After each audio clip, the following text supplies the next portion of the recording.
Hello my dear friends, if you want to become professor in future, अगर आप future के अंदर professor बनना चाहते हो तो आपके लिए ये जानना ज़रूरी है कि आपको कौन सा एग्ज़ामिनेशन देना है। पहले पीजी के बाद में सभी को अनिवार्य होता था नेट एग्ज़ामिनेशन क्लियर करना, बट अब यहाँ पे जो न्यू गाइडलाइन आई है उसके मुताबिक मैं आपको बता रही हूँ कि अब जो यूजीसी नेट का पेपर है वो कुछ स्टूडेंट्स के लिए यहाँ पे रिलैक्सेशन दे दिया गया है कि अगर आपके पास में सिर्फ पीजी होगा यानी कि मास्टर डिग्री होगी तो आप डायरेक्टली जा सकते हो असिस्टेंट प्रोफेसर के पद पे।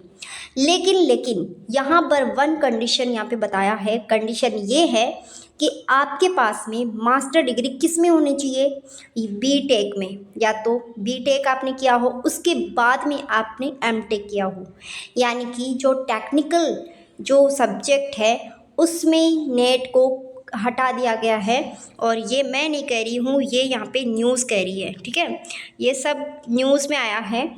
और यहाँ पर जो एमई है, एमटेक है, उनके पास में जो मास्टर डिग्री है, ठीक है ना, इस लेवल की जो इसके अकॉर्डिंग जो मास्टर डिग्री है वाले सहायक प्रोफेसर के लिए राष्ट्रीय पात्रता नेट को हटाना शामिल किया गया है। अदर जो स्टूडेंट्स हैं जिनके पास में कुछ भी सब्जेक्ट है एमई एमटेक के अलावा, लाइक दैट आपके पास में 85 सब्जेक्ट में से कोई सा भी है, जैसे ह्यूमैनिटीज़ हो गया, कॉमर्स हो गया, पॉलिटिकल साइंस हो गया, हिस्ट्री हो गया, ठीक है, यूजीसी नेट का एग्ज़ामिनेशन वैसा का वैसा ही रहने वाला है। मतलब कि अब आपको क्या करना है, अब आपको लाइक आपने कॉमर्स के अंदर एमकॉम किया है तो आपको नेट का एग्ज़ामिनेशन देना होगा अगर आप असिस्टेंट प्रोफेसर बनना चाहते हो तो। आई होप कि जो मैं इतनी सिंपल लैंग्वेज में आपको समझा रही हूँ वो समझ में आ गया होगा, ठीक है। और यहाँ पर देखा जाए तो आपके पास में न्यूनतम यहाँ पे 55% के लिए बोला है संशोधित में, कि जो अभी संशोधित आया है किया है यूजीसी नेट के नियमों के तहत, उसमें 55% इंजीनियरिंग में होना चाहिए आपके पास में, एमई एमटेक के पास में होना चाहिए अगर आप सहायक प्रोफेसर बन रहे हो तो।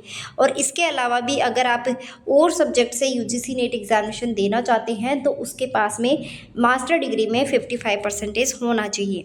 अगर बैकवर्ड कैटेगरी से है तो आप लोगों को रिलैक्सेशन मिल जाएगा, लाइक आप SC ST से बिलोंग करते हो, OBC से भी बिलोंग करते हो तो, ठीक है।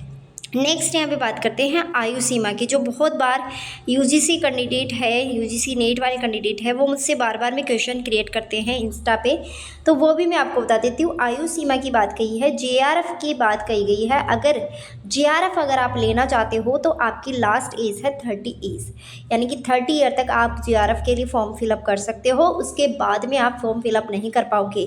बाद की बात है कि अगर ये कुछ चेंजेबल आ जाए तो अलग बात है, लेकिन अभी प्रेजेंट टाइम में 2025 के अंदर ये आयु सीमा बताई गई है। पहले 31 थी बट अब इसको रिड्यूस करके 30 ईयर कर दिया गया है।